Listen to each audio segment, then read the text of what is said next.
Marain hapon mga ornamental and welcome back sa aking munting YouTube channel, Bicol Ornamental Fish Keepers. At pinunta namin si Master Julian sa kanyang bahay. Binisita na namin kahit medyo maulan. Kasama ko nga pala si Master Angelo Bonobra Bien. Shout out, siya yung cameraman namin ngayon. Kaya wala siya dito sa katabi ko. So, ang pinunta namin dito mga ornamental ay para humingi ng tips kay Master Julian about sa grooming ng betta for show. So marami kasing mga newbie na gusto rin sumali sa pag-show. So at least ngayon mga ornamental, mabibigyan natin sila ng idea kung paano yung tamang proseso ng pag-groom ng isda. Kasi kahit anong ganda ng isda, mga ornamental, kung hindi mo siya mag-groom ng maayos, ng tama, sayang yung ganda ng isda.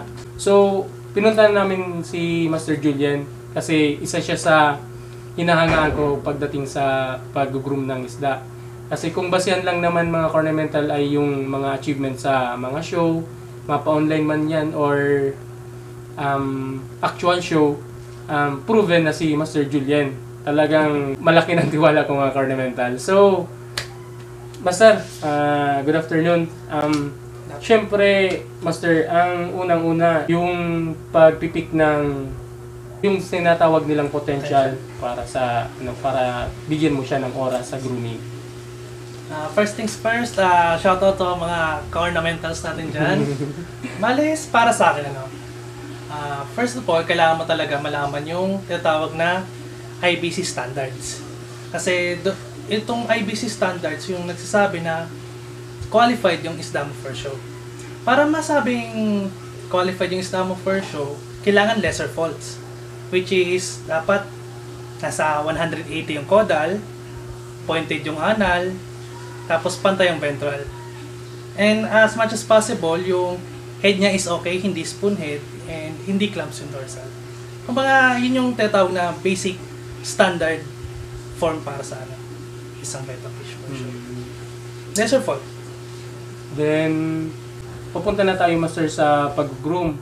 Unang-una, syempre, Master, ano yung tamang size ng tank na paglalagyanan mo ng for grooming? Actually, ang sinasabi nila is, ang standard is 4x6x8 yung sa betta tank. Pero ako, pag nag-groom talaga ako ng isda, especially if long fins lover tayo, ang minimum tank size po natin is 6x6x8 or 12x6x8 or 2.5 gallons.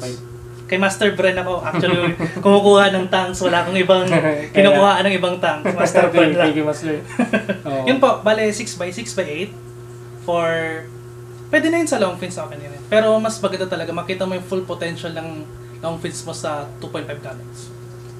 Tapos, Master, pagdating naman sa feeding, ano yung may i-recommend mo sa kanila, Master, na feeds or halimbawa live foods or ano yung binibigay mo sa isda mo, Master, para mas ma-enhance mo pa yung full potential ng isda? Talaga pag nag-groom tayo ng isang betta fish na for show, live foods talaga. Para sa akin, proven na ang kitikite or mosquito larvae. Though maganda naman yung tube effects, pero for me kasi mayroon akong experience na medyo nasosobrahan yung isda ng tube effects, na overprotein, na deform. Pero sa experience ko lang naman yun. Depende pa rin yan sa, kumbaga, kung hiyang kayo doon or hindi. Pero the best talagang kitikite para sa akin. Tapos sa tubig naman, Master, pagdating naman, Master, sa tubig, parati ka ba, Master, naglalagay ng ketapang extract or dry talisay leaves? Ako, bihira ako gumamit ng talisay leaf, Master, kasi minsan ang nakukuha ko yung may malakas yung oil fill. Kasi ang mga ka-ornamentals, ang talisay leaf dapat hanggang 3 days lang sila sa tank. Kasi napapanis sila. So, it's either palitan mo sila or mag-switch ka into ketapang powder. Yun yung gamit ko ngayon, which is yung nabibili sa Shopee na 25 grams. Basta, mag-search nyo lang ketapang powder, maganda yung pampakulay ng isda. So, Master, para sa iyo, ano ang magandang effect sa isda pag may talisay extract or ketapang leaves? Mas mabilis siya, Master, mag-enhance ng kulay talaga ng isda. Proven and tested talaga. Compare mo sa natural water lang na maglalagay ka ng vitamins, medyo mag-effect siya pero medyo matagal. Pero kung gagamit ka ng mga ganun na color enhancer, especially yung kitapang extra, kitapang powder, mabilis. Mas mapapabilis yung grooming ano. Pero may certain period ba, Master, na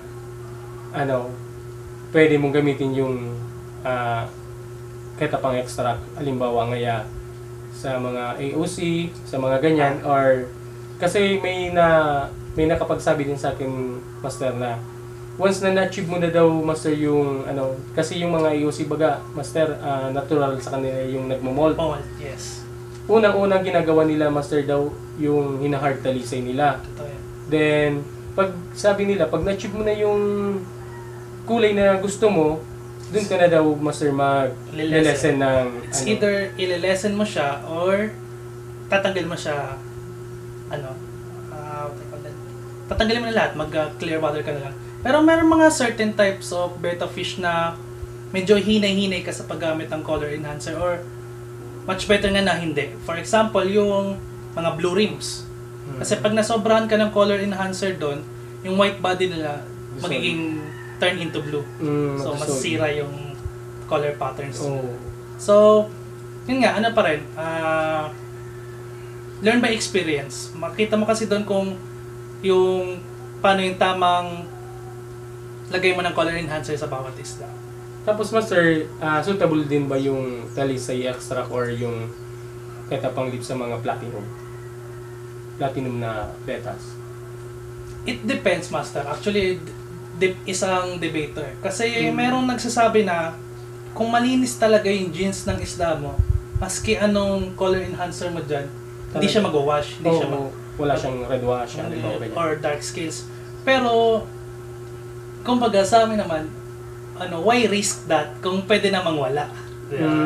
Kung gusto mo lang naman is pakintabin palalo yung mga platinum whites mo, gamit ka na lang ng mga mild color enhancers. Huwag ka na magbabad sa kitapang extract or kung ano man nagamit ng color. So, sabi mo, Master, color enhancer. Ano, Master, may suggest na magandang color enhancer? Ganito. Ako dati, from 2019 up to 2021, ang gamit ko lang talaga nun is ito na yung bukong pampataka. Blue water, kailangan talaga yan para sa akin. Tapos, kitapang extract, and then Vitagold. Yan tatlo lang, okay na sa akin. Pero na-testing ko tong bagong product ni Sir Heron Roldan. Shoutout Sir Heron, baka naman. Yung U or HUE na color enhancer. Napakabilis niya talaga, Master, magpakulay ng isda. Pero makita mo within 5 days siguro, may effectivity talaga sa isda. So, try nyo yan. Talagang effective talaga siya, Master, base sa experience mo. Saka yung isa pa, yung very, kumbaga, tinatawag nila na all-in-one na Magnus. Maganda rin ang Magnus. Kasi aside from color enhancing, meron na rin siyang nagpapaganda rin siya ng scales. At the same time, parang growth enhancer din siya. Kumbaga, all-in-one na talaga yung Magnus na yun. So, na-try ko din nga yung mga ornamental, yung Magnus galing kay Bro Sebastian. Shoutout, bro. Tapos, doon na tayo, Master, sa pagpapa-flare ng isda. Kasi, sabi ng iba, every feeding, pagpapa-flare ka. So, gaano ka kadalas, Master, magpa-flare ng isda? At saka hanggang ilang minuto kada flaring? Actually, sa akin, hindi talaga ako nagpapa-flare kada feeding.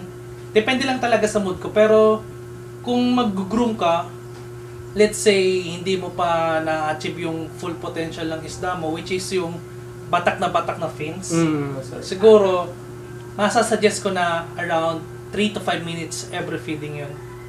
Pero once na na-achieve na ng isda mo, kumbaga, okay na yung form niya, okay na yung galaw niya, maski thrice a week ka na lang magpa-flare, kumbaga, pampa-maintain lang ng, ng body and deportment. Pero ibang usapan pagdating sa long fins. Kasi pagdating sa, for example, mga half moon, double tail half moon, and crown tails, medyo masiselan yung mga yan. Especially ang crown tail. Ang crown tail talaga, nagpapa-flare lang ako niyan once a week. Kasi, di katulad ng sabi ng iba, dapat daw pinapa-flare ang crown tail para mas bukang-buka. Mas bukang-buka, mas naro. Hindi yung totoo, mga guys, mga ka-ornamentals. Bale, ang crown tail, once na pa-overflare mo, magka-curl yung fins nila.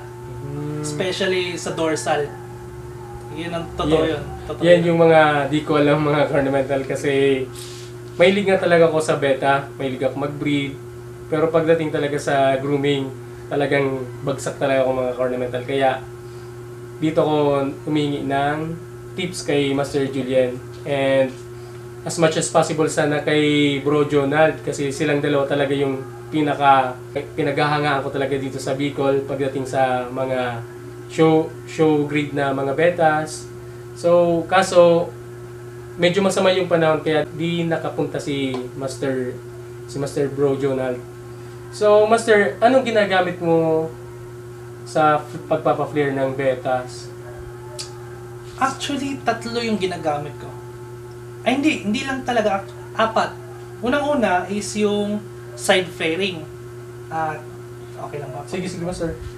Side flaring, tatanggalin mo lang yung harang sa gilid para matuto yung mga betta fish ninyo na mag-flare sa ibang isda. Kasi merong mga isda na nasanay lang sa pen flare or mirror flare. Pagdating sa side flaring sa fish to fish, medyo malikot sila or tinatawag na wild flaring. Pagdating sa actual show, medyo tagilid. Pero hindi nyo kailangan ibabad yung pagpa-flare. Kasi katulad nito, mga nasa full potential na sila, tamang exercise na lang kumbaga. Okay na yan. Tapos Master, may nabanggit ka sa akin nung last natin na interview na about sa nag-wild flaring na supposed to be dapat sekreto mo yun. Pero total na sabi mo na sa akin, baka pwede nating isabi sa kanila. Sige. Bali yung tinatawag namin na sekreto sa wild flaring, i-share ko na rin sa inyo mga ka-ornamentals. Bali, pag nakita nyo yung fish ninyo or mga betta fish ninyo na medyo malikot mag-flare, mapa-salamin or mapa-isda to isda, ang gawin nyo lang is maglagay kayo ng female sa plastic ng yellow tapos ibabad nyo siya dun sa fish ninyo for 24 hours tapos naka hard talis or hard kitapang. Tapos makita nyo na yung improvement dun. Pag hindi pa naayos, ganun ulit, babad nyo lang ng repeat sa maayos. Repeat lang. Bale, Master, yun lang yung gagawin mo habang hindi pa siya tumitino sa sa flaring. So, tapos yung iba pa, Master, na mga technique sa flaring, which is yung nasabi ko nga na pen flare, nasasanayin nyo yung isda nyo through maski anong object na susundan nila. Maski nga daliri yung mga maski gano'n. Dapat masanay sila na mag-flare ng maayos kasi sa show talaga deportment ang pinaka malaking factor. Kasi kahit anong ganda ng isda mo, kung hindi makikita ng judges yung form nila or kung gaano sila kaganda lumangoy, bagsak. And then lastly, kasi nauso ngayon, simula ng pandemic, nauso yung mga online show. So, dapat matuto rin yung isda natin sa mga tinatawag na mirror flare. Sa maski mga ganito kaliliit, mga ka-keepers, dapat masanay yung isda nyo dyan mag-flare para pagdating ng oras, maski mapa-actual na lang kayo, hindi na masyado malikot yung isda nyo sa pag-flare sa top nila. So, Master, para sa'yo, ang side flaring, mas maganda siya sa actual show. Tapos yung pin flare naman or yung mirror flare, mas maganda yun sa online show. Pero as much as possible, yung pen flare medyo medyo critical kasi dapat masanay yung isda nyo sa pen flare para pagdating ng mapa-actual man or mapa-online show, hindi manalikot ang isda. So yun, sa pagdating sa mga pa-flare na yan, mga ornamental, wala akong alam So ngayon, mas naging fruitful yung pagpunta ko dito kay Master Julian kasi mas marami akong nalaman, mas marami akong tips na nakuha about sa grooming at maging kayo na rin mga Cornamentals. So sa lahat ng manunood ng i-upload kong video, so mas marami kayong matututunan about sa tamang pag-groom ng betta fish natin bago isabak sa show. Kasi ako mga Cornamental, ang alam ko lang talaga, flare. Hanggang dun lang ako. Kumbaga, makita ko lang na nag-flare yung isda kahit malikot. Kumbaga, na-fulfill na ako yung pagod ko sa pag-breed, sa pagpapalaki ng betta. Dun pa lang sa flaring nila, na-fulfill na ako. Pero, di ko alam mga Cornamental na There's more into that. Oo, hindi lang talaga dapat na basta nag-flare lang yung isda, okay na. May tamang flaring lang pala yung mga isda natin pagdating sa show. Kaya pala, mga Cornamental, sumasali din ako sa mga show dati. Sabi ko, okay naman na yung isda ko pero, hindi pumapasok. Kasi, yun nga, isang factor pala mga Cornamental na yung sa deportment, dapat maayos natin yung pagpapa-flare ng mga isda natin. So, ano sir ang maipapayo natin sa mga newbie na gusto rin sumabak sa mga show, mag-online or mag-ano? Kasi dito Master sa Bicol, sa tingin ko sa ngayon, medyo lumalakas na naman yung yung mga betta keepers. Kaya shoutout sa lahat ng betta keepers sa buong Bicol. Mapa-newbie man yan or mga datihan, shoutout sa inyo mga Cornamental at sa mga kabeta natin dyan. So ikaw para sa iyo Master, anong may papayo mo sa kanila? Siguro mapapayo ko lang sa inyo is have the passion. Passion. Kasi pag wala kang passion, maski sa ibang bagay, hindi ka gaganahan. Kasi itong betta fish actually medyo time consuming siya, to be honest with you guys. Kasi kailangan mo talaga bigyan ng panahon para mapaganda yung isda natin. Kasi maski binili mo yun ng maganda, kung hindi mo ma-maintain ng maayos, pagdating ng show medyo mahihirapan ka. Baka ma-frustrate ka pa, tapos doon ka mawalan ng gana sa pag-isda. So, nga, have that passion para kumbaga ma-encourage tayo na it's either ma-maintain natin yung isda natin or ma-upgrade rin natin yung pag-keeping natin as a fish keeper. Diba? So yun mga Cornamental, very masustansya yung napag-usapan namin ni Master Julian. Sobra-sobra talagang nalaman ko ngayon mga Cornamental. Kahit medyo mas matagal na ako kay Master na nagkikip ng betta, mas marami ako natututunan. Tsaka hindi ko nililimit mga Cornamental yung sarili ko as datihan.